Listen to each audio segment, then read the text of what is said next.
guys. Talked about taking it slow. Don't get frustrated if you don't get it right away. Alright, there's a kind of a book out there, I think it's called The Talent Code, but it talks about the number of hours or reps to get good at something. Really good at something. Does anyone know how many that is? 10,000. 10,000. Yep. Most people don't do 10,000 of anything in their life, alright? But if you want to get good at wrestling, alright, the moves that you're going to be good with, or going to use in a match, and you want to win a state title with, you need to try to do them 10,000 times. When I was growing up, when I was your age, alright, I had this crazy Russian coach. He would show a move. You had to drill it 1,000 times before you were asked a question. Before you could ask a question, you had to do it 1,000 times. Okay? Then you could ask questions, he would tweak it, and you had to do it another 1,000 before you could ask again. Alright? That's the kind of patience you need for wrestling. He was probably a little bit extreme with it, alright? But my point is it's not going to come easy right away. So when you don't work, when it doesn't work right away, don't just throw it out the window.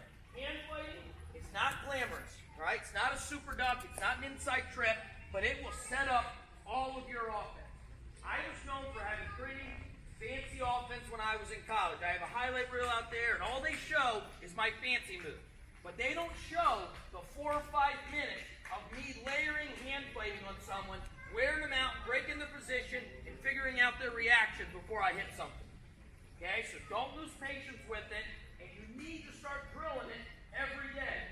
That's just scratching the surface of hand fighting. Okay, when I do these hand fighting clinics, I take what I used to do in college. When I was a college coach, I coached the Big Ten. I coached a lot of places, junior college, NAIA.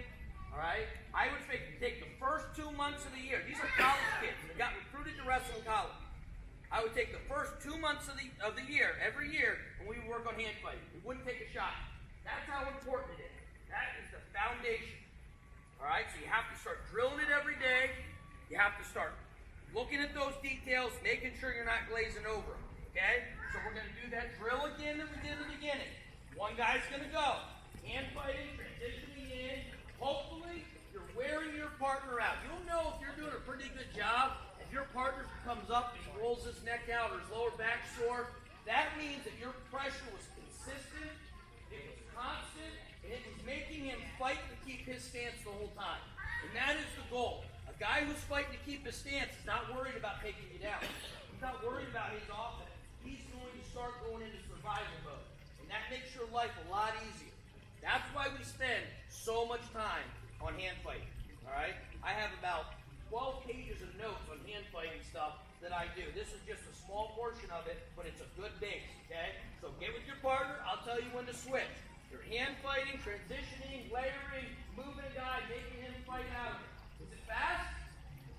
No. It should be heavy and consistent. Alright? Don't break contact, your hands stay on him the whole time. I'll tell you when to switch. 1, 2, 3.